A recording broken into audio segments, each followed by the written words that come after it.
12h30 partout en Côte d'Ivoire. Madame, Monsieur, bonjour et bienvenue. Au sommaire de cette édition, nous dresserons le portrait d'un jeune entrepreneur dynamique évoluant dans le domaine du BTP. À 28 ans, il comptabilise déjà 9 années d'expérience dans ce domaine, avec un objectif clair, celui de révolutionner ce secteur en Côte d'Ivoire.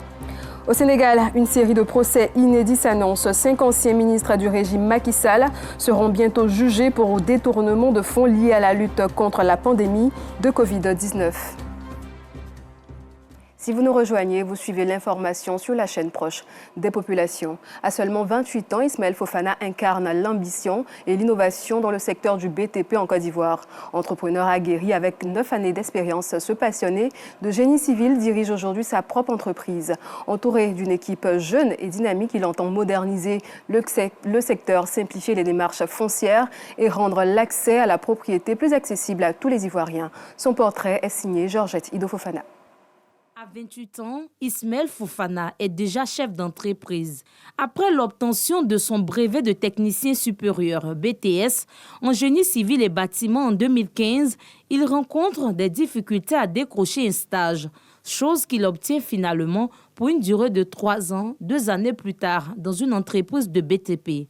Cette expérience lui ouvre les portes d'un poste de responsable technique et conducteur des travaux. Grâce à cet emploi, Ismaël prépare un cycle ingénieur tout en travaillant. Aujourd'hui, il est à la tête de sa propre entreprise. Ça fait maintenant plus de 9 ans que j'évolue dans le secteur du BTP. Il faut dire que les différentes entreprises dans lesquelles j'ai travaillé m'ont permis de pouvoir avoir un fonds de roulement.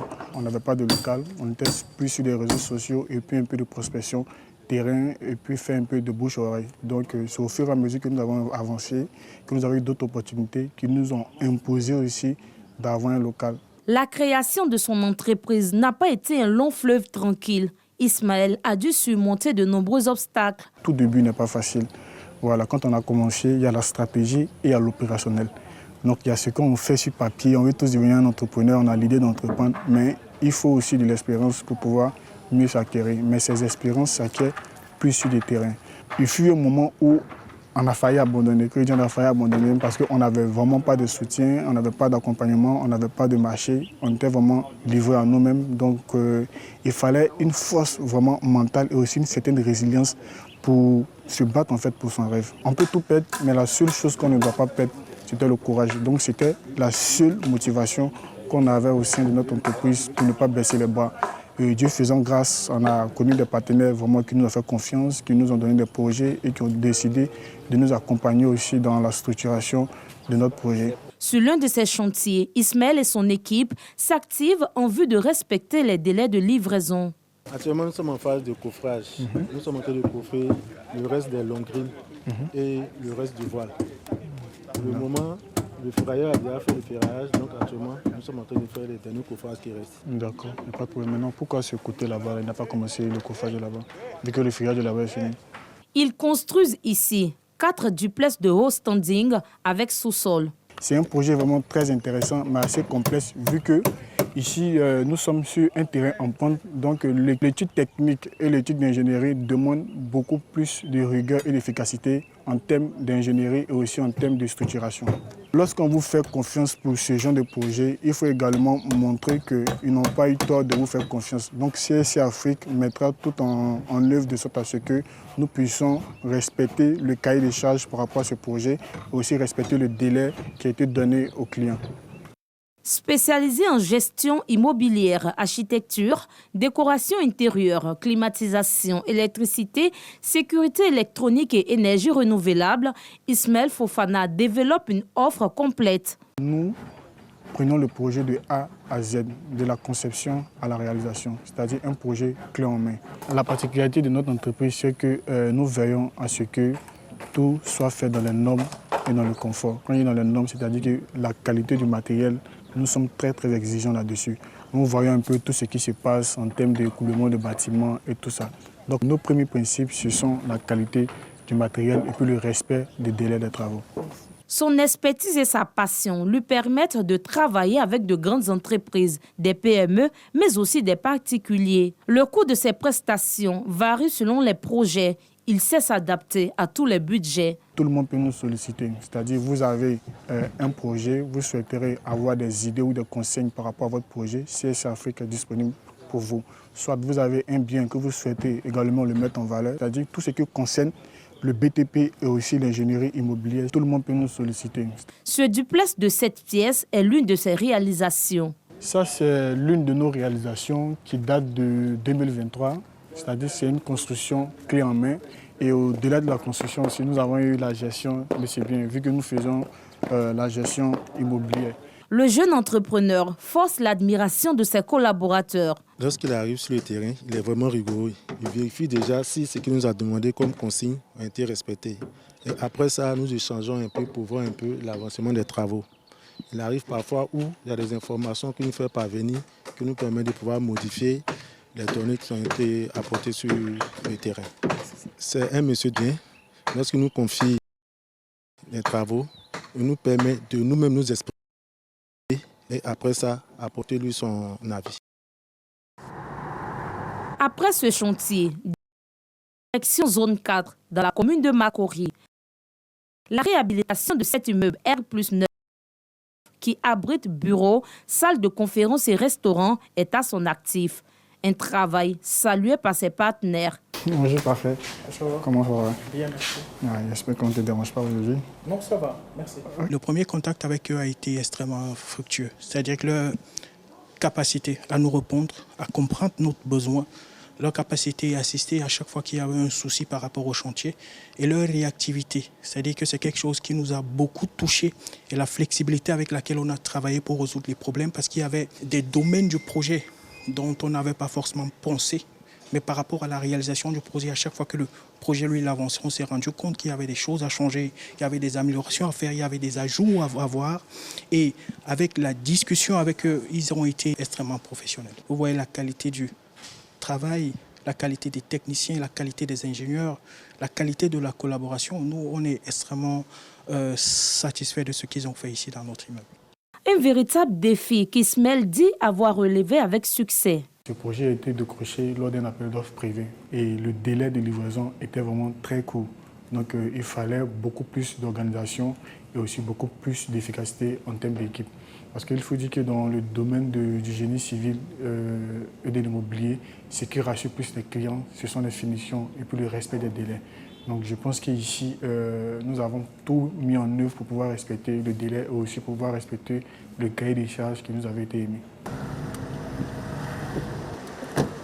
De retour dans son entreprise, il planche sur des appels d'offres et des projets en cours. Parmi ces projets, la construction de la future tour CSI Afrique, un immeuble de 11 étages. Concernant tout ce qui est stratégie, plan d'action par rapport à ce projet-là, est-ce que vous avancez bien au service pour l'immobilier? Oui, on avance très bien. Je pense que ce qui concerne le plan d'action, soit le plan de développement, le business plan, tout est déjà établi. Autour de lui, une équipe jeune, rigoureuse et dynamique, composée d'experts en immobilier, d'ingénieurs et de juristes. Tous voient en lui un modèle de réussite. C'est un directeur assez jovial et aussi il a l'esprit d'équipe. Il est un modèle pour moi personnellement, vu que la carrure qu'il a aujourd'hui étant très jeune et Dieu l'a fait grâce pour avoir cette entreprise. Donc, une autre qui est comme modèle. C'est un leader, c'est quelqu'un qui incarne une vision et dans sa vision, nous tous on s'est vus dedans et on décide de l'accompagner pour qu'à terme, comme on ambitionne, devenir un leader dans le secteur de l'immobilier et du BTP. Son objectif, simplifier les démarches foncières et proposer des solutions innovantes. Être un jeune entrepreneur dans le secteur du BTP, ce n'est pas chose facile parce qu'il arrive des fois où lorsqu'on a des clients qui viennent, qui demandent à voir le directeur, quand tu vois ton visage, automatiquement, ils ont un peu peur. Ils se disent, est-ce qu'ils ont l'expertise? Est-ce qu'ils ont la capacité de pouvoir gérer des gros fonds d'investissement immobilier? Est-ce qu'ils ont la capacité aussi de pouvoir avoir une bonne étude technique par rapport à les différents projets? Il faut faire confiance à la jeunesse parce que nous avons été formés pour ça. Nous avons fait aussi des stages également pour ça. À long terme, on souhaiterait étendre nos activités dans l'Afrique de l'Ouest. Lors du Salon de l'immobilier 2025, tenu au Parc des Expositions d'Abidjan, le jeune chef d'entreprise et son équipe ont reçu le prix du meilleur projet d'immeuble de bureau. Célibataire sans enfant, Ismaël Fofana incarne la résilience, le respect et la responsabilité. Il se veut un exemple pour la jeunesse. Ismaël Fofana incarne non seulement l'ambition et l'innovation dans le domaine du BTP, mais aussi la résilience et la détermination, faisant de lui un véritable modèle pour la jeunesse ivoirienne. Poursuivons ce journal à Agboville où le samedi rime avec affluence. Samedi dernier, jour de marché, les clients se sont rués vers les étals permettant aux commerçants de faire de bonnes affaires. Une aubaine également pour les chauffeurs de taxi qui multiplient les courses et réalisent souvent une recette complète en seulement quelques heures. Un reportage de Georges Atido Fofana, Kadeba et Dieudonné Siloué. Le samedi à Agboville, c'est jour de marché. Les commerçants affluent d'Abidjan, mais aussi des villages et hameaux de la région de la Niébi-Tiassa.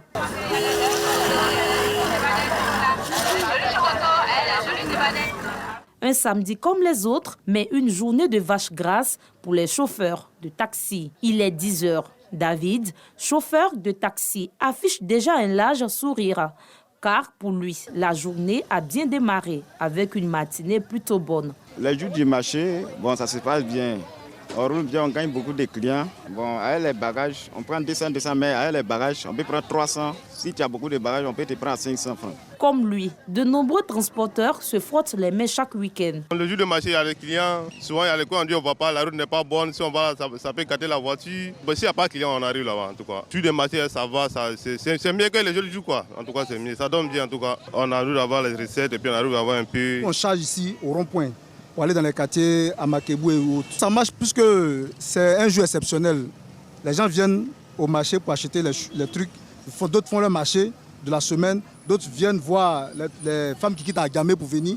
Ils viennent acheter des trucs. Donc nous, on les convoie. La recette du jour du marché, là, c'est un peu élevé par rapport aux autres jours. Mais pendant que certains comptent leur billet, d'autres font la queue. C'est le cas avec ces commerçantes venues s'approvisionner en marchandises et qui peinent à trouver un véhicule pour entrer. Les jours de marché, comme il y a assez de clients, bon, souvent là, on tape dur pour avoir la voiture ou partir. Souvent, tu viens tes bagages même, bon, pour qu'ils vont te prendre là, en tout cas, c'est dur.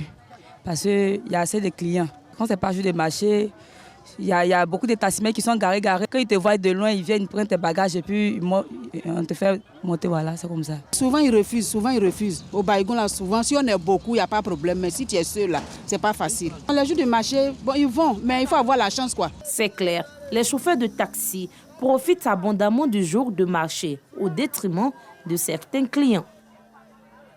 Les acteurs du système éducatif de la commune d'Abobo ont initié ce mercredi des activités sportives au sein de l'EPP japonais afin de permettre aux élèves et enseignants de passer de bons moments avant de se séparer pour les congés de fin d'année. La fraternité et la convivialité étaient au centre de cette rencontre que vous verrez lors de nos prochaines éditions.